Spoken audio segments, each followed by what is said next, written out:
ও তারপরে পরে মানবতার মহান শিক্ষক মুহাম্মদুর রাসূলুল্লাহ সাল্লাল্লাহু আলাইহি সাল্লামের প্রতি লাখো কোটি দরুদ ও সালাত বর্ষিত হোক। সকলে আল্লাহুম্মা আমিন। আজকে আমি আপনাদের সামনে সূরা ৩ থেকে ৩টা আয়াত পেশ করেছি। কোন সূরা বলেন তো? সূরা ৩, সূরা ৩, ৬ নম্বর, ৭ নম্বর, ৮ নম্বর। কয়টা আয়াত বললাম? ৩টা আয়াত। খুব মনোযোগ সহকারে শুনতে হবে, খুব গুরুত্বপূর্ণ। যদি কোনো ব্যক্তি এই সূরা ৩ এর যে ৬ নম্বর আয়াত, এই ৬ নম্বর আয়াতটাকে কেউ যদি মেনে নেয়, তার জন্য জান্নাত অবধারিত হয়ে যাবে। কয় নম্বর আয়াত বললাম? ৬ নম্বর আয়াতটা। যদি কেউ এই আয়াতটার উপরে আমল করে, এই আয়াতটাকে মেনে নেয়, তার উপরে যদি তার জীবনটাকে পরিচালিত করে, সেই লোকটা ডাইরেক্ট জান্নাতে যাবে, এতে কোনো সন্দেহ নেই। তাহলে কুরআন মাজিদের অনেক অসংখ্য আয়াতের মধ্যে থেকে যদি একটা আয়াত মেনে নেয়, এই আয়াতটাকে মানার পরে, মানা মানে যে আমি মেনে নিলাম না, আমি এই আয়াতটাকে বিশ্বাস করি, এই আয়াতটাকে মেনে নিলাম, এটার নাম কি মানা? না, এই আয়াতের যেটা দাবি আছে, যেটা করতে বলছে, সেই কর্মটাকেও যদি করে, সেই লোকটা জান্নাতে যাবে, এতে কোনো সন্দেহ নাই। তাহলে খুব গুরুত্বপূর্ণ আয়াত। গুরুত্বপূর্ণ নাকি? খুবই গুরুত্বপূর্ণ আয়াত। আল্লাহ রাব্বুল আলামিন বলছেন, ইল্লাল্লাযীনা আমানু, ইল্লাল্লাযীনা আমানু, কিন্তু তারা যারা ঈমান এনেছে, অর্থাৎ আমানু ওয়া আমিলুস সালিহাতি, এবং ঈমান এনে বসে থাকেনি, ঈমান আনার পরে যারা সৎ কর্ম করেছে, অর্থাৎ যে এই আয়াতটাকে মানবে, তার সর্বপ্রথমে ১ নম্বর কাজ হবে ঈমান আনা। কি কাজ হবে? ভালো করে বলেন, কি কাজ হবে?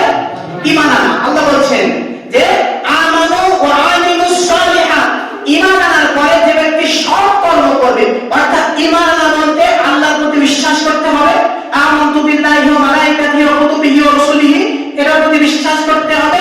ঈমান এনেই বসে থাকলে চলবে না। কেউ যদি বলে যে আমি আল্লাহকে বিশ্বাস করি, আল্লাহ রাসূলের তরিকা অনুযায়ী চলাফেরা করব, এটাই যদি বলে, সেটার নামে ঈমান তা নয়। এটা বলতে হবে ঈমান ৩টে জিনিস থাকবে ঈমানের মধ্যে। ১, অন্তরে বিশ্বাস করতে হবে। ২, মুখে বলতে হবে।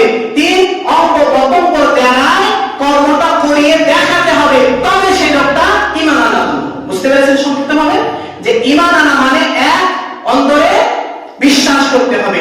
২, মুখে বলতে হবে। ৩, সেই কর্মটাকে নিজের অঙ্গ প্রত্যঙ্গ দ্বারা করিয়ে দেখাতে হবে। এটা এই লোকটা নাম হলো ঈমানদার।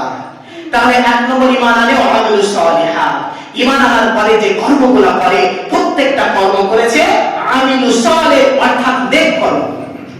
এখানে ছোট্ট করে একটা জিনিস বুঝাই। দেখবেন কুরআন মাজিদের মধ্যে যেখানেই এসেছে আমলের কথা, ইবাদতের কথা, সেই জায়গায় কোন জায়গায় আপনি দেখবেন না যে বেশি বেশি আমল করবে সে জান্নাতে যাবে, এরকম কথা কোন জায়গায় নাই। যেখানেই এসেছে বলেছে আমিলুস সালিহা, নেক কর্ম, অর্থাৎ আপনার আমল বেশি মানে যে ভালো তা নয়। আমলটা যদি নেক হয় আর আল্লাহ রাসূলের দেওয়া যদি আমল হয়, অল্প হলেও সেটা তার আপনি জান্নাতে যাবেন। আল্লাহ বেশি আমল পছন্দ করেন না, কিন্তু কি পছন্দ করে? যে সহিহ এবং নেক কর্ম যদি হয়, সেটা আল্লাহ রাব্বুল আলামিন পছন্দ করেন, যদিও সেটা হলো সত্য কথা বলা হলেও সেটা কি? ইবাদত। এবার আসি ১ নম্বর ঈমান আনা, ২ নম্বর সৎ কর্ম করা। ব্যাস, এই দুটোই কর্ম, আর কিছু লাগবে না। কয়টা কর্ম বলছি? ১, ঈমান আনা, কার প্রতি? আল্লাহর প্রতি। ২, কি করতে হবে আমাদেরকে? সৎ কর্ম করতে হবে। কি করতে হবে? কথা বলেন, কি করতে হবে? সৎ কর্ম। সৎ কর্মের মধ্যে আমরা দেখি, আমাদেরকে এবার চিন্তা করতে হবে, যেখানে যে কর্মটাই করি না কেন, আগে আপনাকে ভাবনা চিন্তা করতে হবে, এই কর্মটার মধ্যে আমার কিছু লাভ আছে তো, আল্লাহ রাসূলের আদেশ আছে তো, এরকম দিয়ে এই কর্মটা আমি বসে আছি এই জায়গায়, আমি কি আমার ঈমানের লাভ হচ্ছে তো, আমি কি পরকালের জন্য নেকি হচ্ছে তো, আপনাকে চিন্তা করতে হবে। যে কর্মই করবে, যে কথাটাই বলবে, এই কথার দ্বারা কি আমি উপকার হব? এই কথার দ্বারা কি কেউ উপকার হবে? যে কাজটা করবেন, এই কাজটা আমি করছি, এর দ্বারা কি কেউ উপকার হবে? আমি উপকার হব? এরকম আপনাকে ভাবতে হবে, তবে আপনি জান্নাতি হবেন। অর্থাৎ ১ নম্বর ঈমান আনতে হবে, ২ নম্বরে সৎ কর্ম। যে কর্মটা পৃথিবীতে করবে, সেই কর্মটা আপনাকে ভেবে করতে হবে আল্লাহ ওয়া আল্লাহ রাসূল বলেছেন কিনা। এইভাবে আপনাকে যদি এইভাবে ভাবনা চিন্তা করেন তাহলে আল্লাহ রাব্বুল আলামিন বলছেন ফালাহুম আজরুন গায়রু মামনুন, তার জন্য রয়েছে অশেষ পুরস্কার, যে পুরস্কার কোনদিনের তরে শেষ হবে না। কয়টা কর্ম? দুটো কর্ম। এক, ঈমান আনতে হবে, দুই, নেক কর্ম করতে হবে। এই লোকটার জন্য এবার আল্লাহ বলছেন ফালাহুম, তার জন্য রয়েছে ফালাহুম আজরুন গায়রু মামনুন, এমন কিছু পুরস্কার রয়েছে যেটা কোনদিন শেষ হবে না। তাহলে এই দুটো কর্ম কেউ যদি পায়, এই করতে পারে, তার জন্য আল্লাহ রাব্বুল আলামিন জান্নাতুল ফেরদাউস ঘোষণা করেছেন। কোন জান্নাত? জান্নাতুল ইল্লাল্লাযিনা আমানু ওয়া আমিলুস সালিহাতি কানাত লাহুম জান্নাতুল ফিরদাউসি নুজুলা। আল্লাহ বলছেন ইন্নাল্লাযিনা আমানু ওয়া আমিলুস সালিহাত, কেউ যদি আল্লাহর প্রতি ঈমান আনে এবং নেক কর্ম করে, কানাত লাহুম জান্নাতুল ফিরদাউসি নুজুলা, তার জন্য জান্নাতের মেহমানি করার জন্য আল্লাহ রাব্বুল আলামিন বসে আছেন।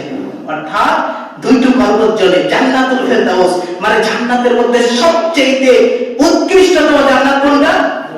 জান্নাতুল ফেরদাউস। আল্লাহ রাসূল বলছেন যে যখন তোমরা জান্নাত আল্লাহর কাছে চাইবে, জান্নাতুল ফেরদাউসটা চাইবে, অর্থাৎ সবথেকে আটটা জান্নাতের মধ্যে সবথেকে যেটা বড়, সবচেয়ে ভালো জান্নাত, সেটা নাম হলো জান্নাতুল ফেরদাউস। আর এই জান্নাতুল ফেরদাউস করার জন্য বেশি কর্ম লাগে না, কয়টা লাগে? মাত্র দুইটা। এক, আল্লাহর প্রতি বিশ্বাস করতে হবে, দুই, যে কর্মগুলো আমরা করব নেক কর্ম করতে হবে। আল্লাহ বলছেন কানাত লাহুম জান্নাতুল ফিরদাউস নুজুলা, তার বাসস্থান হবে, তার জন্য রাখা হবে, তার জন্য তাকে দেওয়া হবে জান্নাতুল ফিরদাউস। কি বুঝতে পারছেন কথাটা? জান্নাতুল ফিরদাউস করতে মেলা আমল লাগে না, কি লাগে? নেক আমল করতে হবে। অর্থাৎ আপনি যদি বসে আছেন, ধরেন আপনাকে উদাহরণ দিয়ে বলছি, আপনি রাস্তায় যেতে যেতে এক জায়গায় বসে আছেন, সেই জায়গায় বসে দেখবেন ওই জায়গায় বসে শুধু মানুষের বিপদ হবে, ওইখানে গলাগালি হবে, অশ্লীলতা হবে, তাহলে জানতে হবে সেটা আপনার সব আমল হচ্ছে না। আপনাকে সেখান থেকে সেকেন্ডের মধ্যে উঠে চলে যেতে হবে, কারণ এখানে থাকলে নেক কর্ম হবে না, অশ্লীল কর্ম হবে। আর অশ্লীল কর্মের জন্য তো আল্লাহ রাব্বুল আলামিন তাকে জান্নাতুল ফেরদাউস দিবে? কথা বলেন, অশ্লীল কর্ম কেউ যদি করে তাকে জান্নাতুল ফেরদাউস দেবে? কখনোই দিবে না। কেউ যদি অশ্লীলতা করে, অশ্লীলতা মানে নিজের কাছ থেকে অশ্লীলতা ছড়ায়, অর্থাৎ নিজের থেকে গালি দেয়, নিজের কর্ম যেগুলো করে অশ্লীলতা, এই লোকটাকে আল্লাহ জান্নাতের মেহমানদারি করবে? কথা বলেন, করবে না। অর্থাৎ আমরা সবই বুঝি, আমাদেরকে চিন্তা করতে হবে জান্নাতুল ফেরদাউসের ঘোষণা আল্লাহ রাব্বুল আলামিন মাত্র দুটো কাজের মধ্যে রেখেছেন। এক নম্বর ঈমান আনতে হবে, অর্থাৎ ঈমান মানে আল্লাহর প্রতি এমন বিশ্বাস করতে হবে যে আল্লাহ রাব্বুল আলামিন যে কথাটা বলেছেন সেটা সত্য, সেটা সত্য, সেটা ঘটবে, একবার অবশ্যই ঘটবে। এইরকম যখন আপনার ঈমান থাকবে তবে আপনি ঈমানদার। তারপরে যে কর্মটা করবেন সেই কর্মটার মধ্যে আপনার সবসময় চিন্তা ভাবনা থাকবে, আমল করতে গেলেও চিন্তা ভাবনা করতে হবে। আমরা বাজারে গিয়ে যখন আলু পটল কিনি তখন খুব বেছে বেছে কিনি, তখন যখন কমাটা থেকে ফেলে দিই, কিন্তু আমল করতে এসে কেউ বলল সেটা আমল করা কখনোই না। আল্লাহ রাসূল হাদিসের মধ্যে বলছেন মান আমিলা আমালান লাইসা আমরুনা ফাহুয়া রাদ্দ, এমন কিছু মানুষ আমল করলো যেটা আল্লাহ বলেনি, আল্লাহ রাসূল বলেনি, অথবা আমাদের আদেশ নাই, সেটা বাতিল, সেটা বাতিল। সেটা যদি নামাজ হয় তাও বাতিল, সেটা যদি সিয়াম হয় তাও বাতিল, সেটা যদি মেলা দান হয় তাও বাতিল, যদি আল্লাহ ও আল্লাহ রাসূলের দলিল না থাকে, কথা না থাকে। অর্থাৎ আপনাকে চিন্তা করতে হবে আমল সালিহা করতে হলে একমাত্র আল্লাহ বলবে, আল্লাহ রাসূল বলবেন, এই দুটোর উপরে বলে আমলে সালিহা। বাদ বাকি কেউ যদি বলে সে আমল গ্রহণযোগ্য হবে? কথা বলেন, সে আমলে সালিহা হবে? হবে না। এই জন্য বেশি কিছু বলবো না, আমাদেরকে এই আয়াতটা মনে রাখতে হবে যে জান্নাতুল ফেরদাউস নিতে গেলে বেশি কিছু লাগে না। এক, আল্লাহর প্রতি বিশ্বাস। আল্লাহর প্রতি বিশ্বাস কিভাবে করবেন? আল্লাহর প্রতি বিশ্বাস এইভাবে আপনাকে করতে হবে যে দিনে যদি আল্লাহ আপনাকে দেখে, রাতেও কিন্তু আপনাকে দেখে। আল্লাহ না দেখে না রাতের বেলায়? মানুষের সামনে যদি আল্লাহ আপনাকে দেখে, মানুষের পিছনে আপনাকে আল্লাহ দেখে না, দেখে না? আমাদের মধ্যে কিছু মানুষ আছে, আমরা চিন্তা ভাবনা করি যে মানুষের সামনে যদি কোনো কাজ করি হয়তো আল্লাহ রাব্বুল আলামিন দেখে নেয়, কিন্তু যখন বাইরে করব, ঘরের মধ্যে করব, তখন আল্লাহ রাব্বুল আলামিন আমাকে দেখতে পায় না। এটা কি ঈমানদারের ব্যক্তির পরিচয়? কথা বলে, বা সেই লোকটাকে আল্লাহর প্রতি ঈমান রাখা হলো? মানুষের সামনে বলে এই কাজটা করলে মানুষ আমাকে দেখে নেবে, কিন্তু পরে ঠিকই করে।